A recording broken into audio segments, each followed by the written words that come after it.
আসসালামু আলাইকুম সম্মানিত ভিউয়ার্স, আশা করি আপনারা ভালো আছেন। আল্লাহ সুবহানাহু ওয়া তাআলার মেহেরবানিতে আমরা অনেক ভালো আছি। যারা চাকরির পাশাপাশি কিছু একটা খুঁজতেছেন, যে কিছু একটা করবেন কিন্তু খুঁজে পাচ্ছেন না যে কি করবেন, আসলে কি করা যায়, তাদেরকে আমি বলবো তারা চাকরির পাশাপাশি, যে কোনো চাকরির পাশাপাশি আপনারা অল্প পুঁজিতে এরকম একটা কফির ব্যবসা শুরু করতে পারেন। আপনাদের এই কফির ব্যবসাটা করতে বেশি ইনভেস্টমেন্ট লাগবে না, অল্প পুঁজিতে শুরু করতে পারবেন। এটা আপনি ব্যবসাটা করলে লাভ হবে, যদি না করেন তাহলে লস হওয়ার কোনো সম্ভাবনা নাই। আপনারা যে সিরিয়াসলি ব্যবসাটা করতে চান তাহলে আমাদের সাথে যোগাযোগ করবেন, আমাদের থেকে এই সম্পূর্ণ প্যাকেজটা নিতে পারবেন।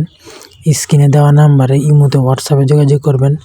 এই যে সব মালামাল, ব্যাগ, ফ্লাক্স, মিক্সার মেশিন, ডিব্বা, মেজারমেন্ট চামিচ সবকিছু নিতে পারবেন। আর কিভাবে বানাইবেন এবং কিভাবে বিক্রি করবেন সবকিছু বিস্তারিত A to Z আমরা শিখিয়ে দেব। আমাদের এই ভিডিওটা যদি ভালো লাগে তাহলে আমাদের চ্যানেলটা সাবস্ক্রাইব করবেন, লাইক, কমেন্ট, শেয়ার করবেন। ঠিক আছে, এই পর্যন্তই, ভালো থাকবেন।